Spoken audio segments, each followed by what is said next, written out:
ஏனென்றால் சில மேற்கோள்கள் காட்ட வேண்டும். சாதாரணமா போய் இவர் ஜலக்கிரீட பண்ணிட்டாரா, சிவபெருமான் வந்துட்டாரா என்று கேட்கக்கூடாது அல்லவா? இப்படி எத்தனையோ பேர்களை மேற்கோள் காட்டலாம்.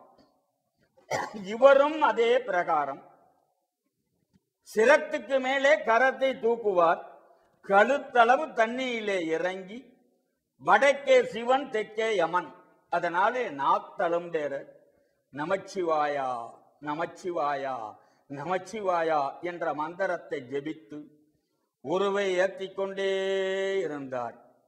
கருணை கடலாகிய அந்தி வண்ணத்து அண்ணல் பார்த்தார்.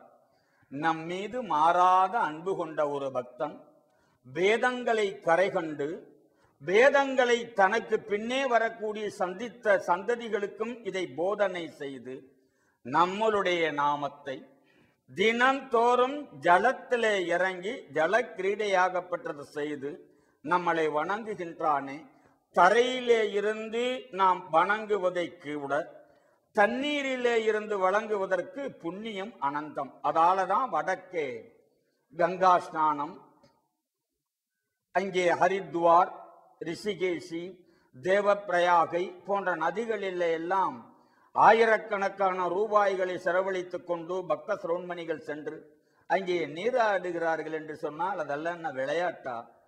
அதனுடைய அருள் நமக்கு பெறுவதற்காக. காரணம், நதிகள் எல்லாமே தண்ணி தான், இருந்தாலும் ஒவ்வொரு தண்ணிக்கு ஒரு விசேஷம் உண்டு. நமது காவேரி தண்ணியை எடுத்து பாட்டிலில் அடைச்சி வச்சோம்னா ஒரு 5-6 நாள்ல புழு வந்துடும். அதே கங்கை தண்ணி எடுத்து ஒரு பாட்டில் அடைச்சி வச்சு 10 வருஷம் பொறுத்து திறந்தாலும் தண்ணி கெடாது. என்ன காரணம்? அது வரக்கூடிய இடம் இமயமலை. அங்கே அளவற்ற சஞ்சீவித்தன்மைகள் உண்டு.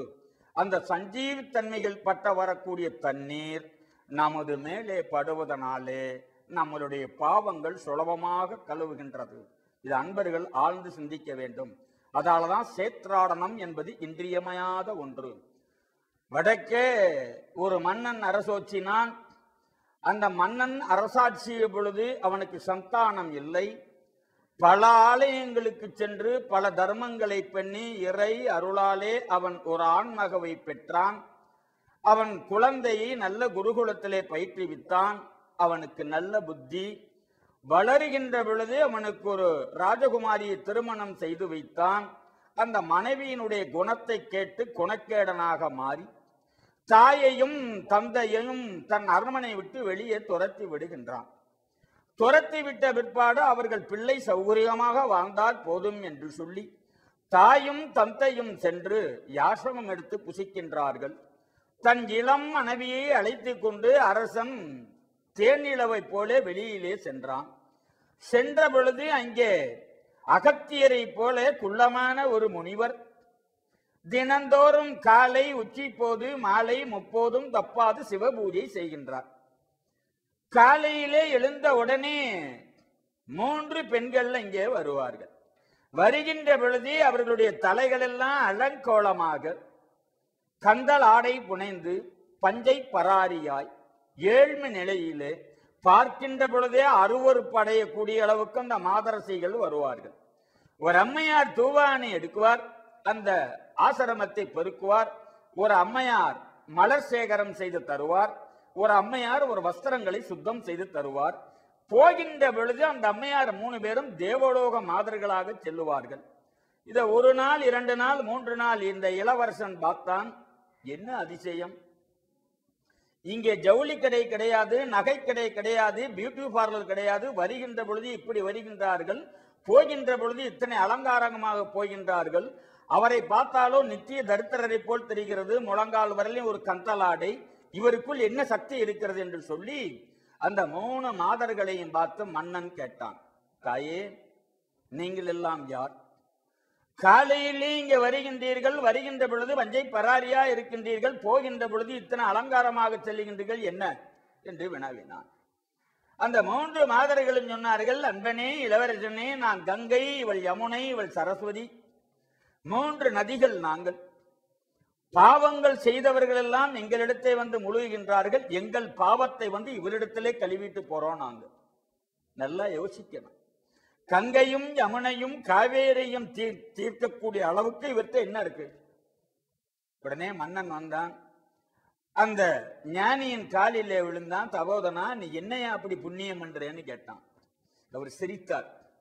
ஆலயம் கட்டுவதற்கு என்னிடத்திலே பணம் இல்லை, அன்னதானம் செய்வதற்கோ நிதி இல்லை, என்னை பெற்ற தாயும் தந்தையரும் பிறவியிலே குருடர்கள், அந்த குருடர்களே வேதங்களை அறிந்தேன்.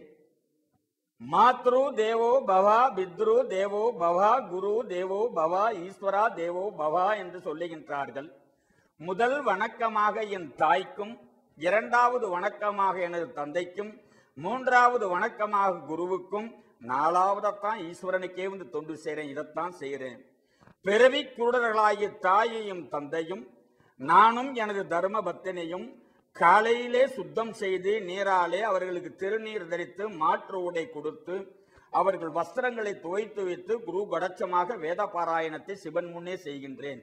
இதைத்தான் நான் செய்தேன், இதைத்தான் எனக்கு வேதம் போதித்தது என்று சொன்னார். அந்த வேதத்தை அறிந்தவர் உருத்திரபதி பசுபதி நாயனார். நாம படிக்கிறது ராமாயணமா இருக்கும், எடுக்கிறது பெருமாள் கோவிலா இருக்கும். வெளியில பேசுவான், தர்மம் செய்யணும்பான், வீட்டுக்குள்ள வந்தவுடனே கதவை தாப்பா போட்டு சாப்பிடுவான். அப்படி ஆட்களையும் நம்ம பார்க்கிறோம். அதால வார்த்தைக்கு சம்பந்தத்தோடு நடந்தால் அவர்களுடைய புகழ் குன்றின் மேலிட்ட தீபத்தை போல் எங்கும் பிரகாசமாக ஒளிரும். அப்பொழுதுதான் அவன் ராஜனுடைய அறிவு கண் திறந்தது. நான் மாபெரும் தவறு செய்து விட்டேன், என்னுடைய மாதாவையும் பிதாவையும் இழிவுபடுத்தி வெளியிலே அனுப்பிவிட்டேன் என்று சொல்லி தாயையும் தந்தையும் தேடி கண்டுபிடித்து அவர்களை அழைத்து வந்து பாத பூஜை செய்து புண்ணியத்தை பெற்றதாக ஒரு வரலாறு. அதை போலவே உருத்திரபதி நாயனார் அவர்களும் அந்த திருத்தலையூர் என்ற ஊரிலே இருக்கக்கூடிய அந்த தாமரை குளத்திலே தினந்தோறும் காலை இறங்கி பகவானை உச்சிப்போது வரையிலையும் தழும்பேற ஓதக்கூடிய இந்த ஓசையை கைலைநாதனாகிய அரவாபரணன் கேட்டார், இரக்கம் கொண்டார். ரிஷிப வாகனத்திலே தோண்டி உருத்திரபதி பசுபதி நாயனாரே, உருத்திரபதி என்பது யஜுர் வேதத்திலே ஒரு பகுதி. இந்த வேதம் என்பது கண் போன்றது. ஏற்கனவே அடியன் சொன்னதை போல கண் என்பது ஒரு தூதனை போன்றது. இந்த தூது என்பது தமிழ் சொல்லிலே மிக அதிசயமான ஒரு சொல். இதுக்குத்தான் பிரபந்த சொல் என்று பெயர். இது அருணகிரிநாதர் திருத்தணி திருப்புகள்லே சொல்லுவார். துதோடு நன்மணி மலை பிரபந்த தோகை உலாவருள் குடிகளிந்தி. இந்த தூது என்பது, தூவண்ணா என்பது பின்னே வர வேண்டிய எழுத்து, தூணா என்பது முன்னே வரக்கூடிய எழுத்து, முன் எழுத்து பின்னெழுத்தாகவும் பின் எழுத்து முன்னெழுத்தாகவும் வரக்கூடியதுக்கு தூதுன்னு பெயர். இது பிரபந்த சொல் என்று பெயர். இந்த தூது என்பது பல இடங்களிலே நடந்திருக்கின்றது. கிள்ளை விடு தூது, அன்னம் விடு தூது, நலாயினிக்கும் நலமகராஜாவுக்கும் தமயந்திக்கும் அன்னப்பறவை தூது போனதாக நலபுராணம் கூறுகின்றது. மகாபாரதத்திலே 4 தூதுகள், சஞ்சயன் என்றான், உலூவன் என்றான், கண்ணன் என்றார், கடோர்கஜன் என்றார், தோல்வி. அர்ஜுனனுக்கு அடுத்த ராமாயணத்திலே அங்கதன் தூது தோல்வி, கந்த புராணத்திலே வீரபாகு தூது தோல்வி. ஒரே ஒரு தூது வெற்றி பெற்றது திருவாரூரில். சிவபெருமான் பறவை நாச்சியாருக்கு தூது போய் வெற்றி பெற்றார். அதை போல சிவபெருமானாகப்பட்டவர் கருணை கொண்டார்.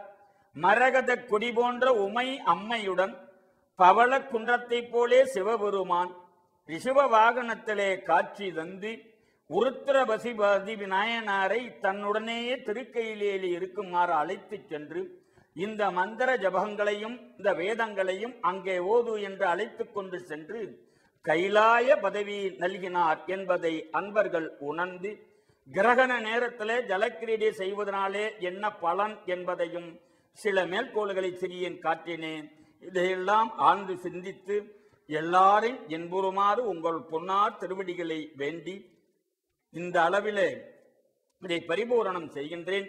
உருவாய் அருவாய் உளதாய் இளதாய் மறுவாய் மலராய் மணியாய் ஒளியாய் கருவாய் உயிராய் கதியாய் விதியாய் குருவாய் வருவாய் அருள்வாய் குகனே, குருவாய் வருவாய் அருள்வாய் குகனே. நாளை ஒரு நாயனாரோடு உங்களை தொடர்பு கொள்கிறேன் என்று கூறி விடைபெறுகிறேன். நன்றி, வணக்கம்.